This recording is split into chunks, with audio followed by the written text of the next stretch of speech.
우리에게 주신 말씀은 사무엘하 6장 12에서 15절입니다. 함께 봉독하겠습니다. 어떤 사람이 다윗 왕에게 아뢰어 이르되 여호와께서 하나님의 궤로 말미암아 오베데돔의 집과 그의 모든 소유에 복을 주셨다 한지라. 다윗이 가서 하나님의 궤를 기쁨으로 메고 오베데돔의 집에서 다윗성으로 올라갈새 여호와의 궤를 맨 사람들이 6걸음을 가매 다윗이 소와 살찐 송아지로 제사를 드리고 다윗이 여호와 앞에서 힘을 다하여 춤을 추는데 그때에 다윗이 베옷을 입었더라. 다윗과 온 이스라엘 족속이 즐거이 환호하며 나팔을 불고 여호와의 궤를 메어 오니라. 아멘. 할렐루야. 오늘 이 새벽에 나오신 여러분들을 환영하고 축복합니다. 오늘 사무엘하 6장 말씀을 가지고 기쁨으로 라는 제목으로 여러분과 함께 말씀을 나누고자 합니다. 오늘 말씀 사무엘하 6장, 다윗이 언약궤를 자신의 성으로 옮기려고 하고 있습니다. 저희가 읽은 본문은 다윗이 언약궤를 두 번째로 옮기는, 다시 말해 2차 운반입니다. 저희가 읽지는 않았지만 오늘 말씀 앞부분 1절부터 11절까지는 언약궤 1차 운반이죠. 오늘은 이 두 본문을 비교해 가며 함께 말씀을 살펴보겠습니다. 먼저 1절을 보시면 다윗이 이스라엘에서 뽑은 무리 3만 명을 다시 모았다라고 기록하고 있습니다. 여기서 주목해 봐야 할 것은 다시라는 단어입니다. 이 단어는 여전히라는 뜻도 가지고 있습니다. 그렇다는 것은 앞부분에 사람들을 모았다라는 일이 등장한다라는 것이죠. 바로 앞장 5장 17에서 25절을 보면 다윗이 왕위에 오르고 블레셋과의 전쟁에서 승리를 합니다. 그리고 다시 3만 명을 모으고 있는 것이죠. 다윗이 언약궤를 옮기기 위해 3만 명을 모았다라는 것, 이것은 블레셋 땅에서 가까운 바알 레유다에 있는 이 언약궤를 운반하는 과정에서 블레셋과의 전쟁이 있을 수도 있다 생각하여서 소집했을 수도 있습니다. 또한 동일한 사건을 기록하고 있는 역대상 13장에 보면 이 일은 다윗이 독단적으로 한 것이 아니라 천부장과 백부장, 곧 모든 지휘관과 더불어서 의논하여 백성들의 동의를 얻고 언약궤를 옮기려고 한다는 것을 우리는 알 수 있죠. 이로 보아 무리로 뽑힌 이 3만 명, 이 3만 명의 사람들은 전쟁을 대비하기 위한 사람들의 수이며 또 이스라엘 가운데에서 선택된 백성들의 대표로도 볼 수 있습니다. 그렇다라는 것은 이스라엘이 하나님의 통치에 의해 하나님께서 다스리시는 이 신정국가임을 나타내기 위한 정치적인 운반이었다라는 것입니다. 2절에 보시면 다윗은 하나님의 궤를 메어 오려고 했습니다. 그런데 바로 다음 절인 3절에서는 하나님의 궤를 새 수레에 싣고 산에 있는 아비나답의 집에서 나오고 있다라고 말하고 있죠. 다윗의 원래 의도는 이 언약궤를 메고 오는 것이었습니다. 그러나 그는 새 수레에 싣고 오는 방법을 택합니다. 여기서 중요한 포인트는 저희가 읽은 12절을 보면 다윗은 다시 언약궤를 메고 오고 있다라는 것입니다. 1차 운반과 이 2차 운반의 차이가 드러나고 있는 것이죠. 3절에 새 수레를 싣고 오는 방법은 사무엘상 6장 7절에 보면 이 블레셋 사람들의 방법이었습니다. 이는 하나님께서 제시한 방법, 하나님께서 가르쳐 주신 법이 아닌 인간의 생각에서 나온 방법인 것이죠. 다윗은 언약궤를 메고 와야 한다라는 것을 알고 있었습니다.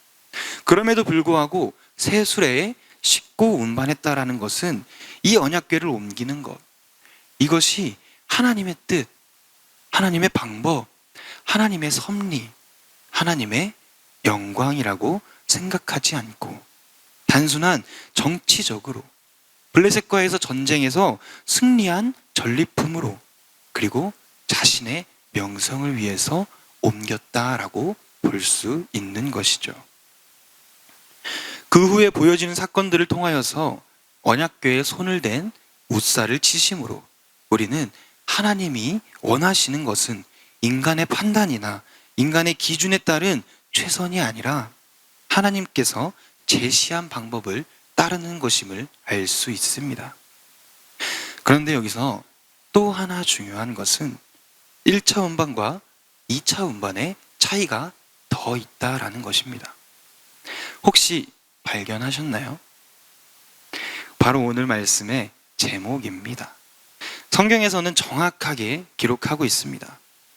1차 운반에는 그 어디에도 기쁨으로 메고 온다라는 말이 기록되어 있지 않습니다. 그들이 기뻐하고 있다라는 것을 보여주지 않습니다. 더 나아가 10절에서 다윗이 여호와 하나님을 두려워하여 다윗성 자기에게로 메어가기를 즐겨하지 않는다라고 기록하고 있죠. 그래서 가드 사람 오베데돔의 집에 그 궤를 놓고 가버립니다. 그런데 하나님께서는 이 가드 사람 오베데돔의 집에 축복을 내리죠. 가드라는 지역은 이 블레셋의 수도입니다. 그렇다는 것은 그가 블레셋 사람임을 우리는 알 수 있습니다.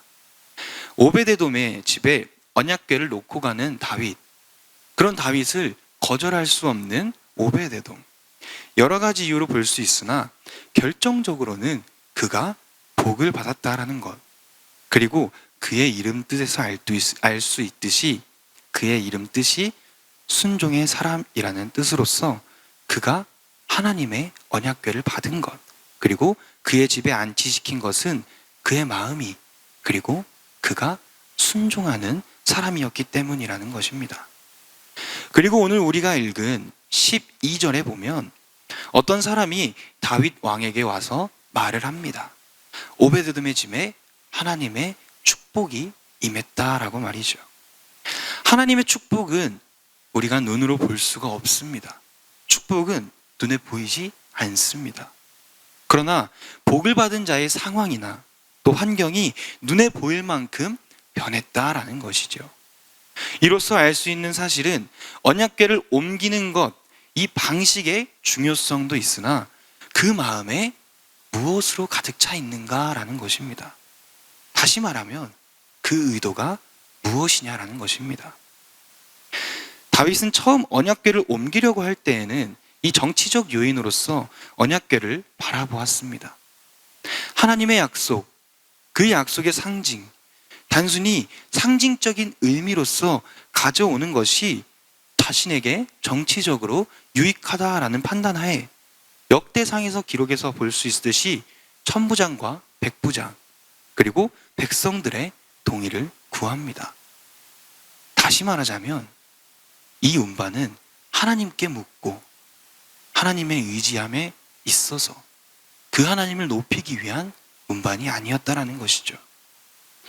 이후 이방인에게도 축복을 주시는 하나님을 보며 자신이 잘못됨을 깨닫고 다시금 주님에게 순종함으로 옮기는 방법부터 변화되고 6걸음마다 제사를 드리며 기쁨으로 즐거워하며 온 힘을 다하면서 춤을 추어 여호와의 궤를 메어오고 있을 수 있게 되는 것입니다.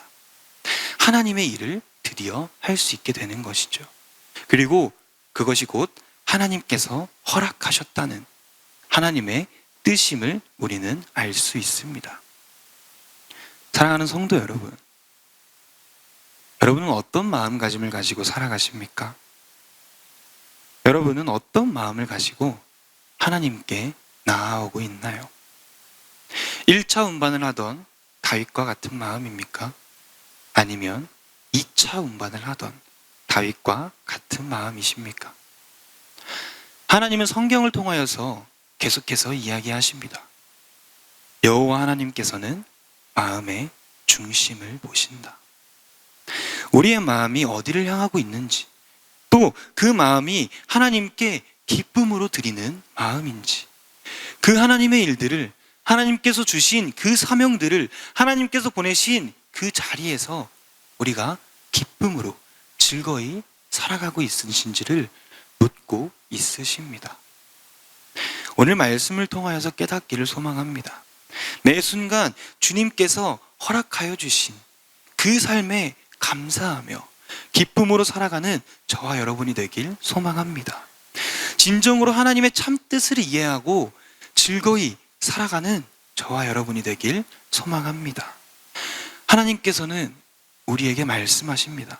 나의 삶의 자리에서 기뻐하고 있는가? 나의 삶의 자리에서 즐거워하고 있는가?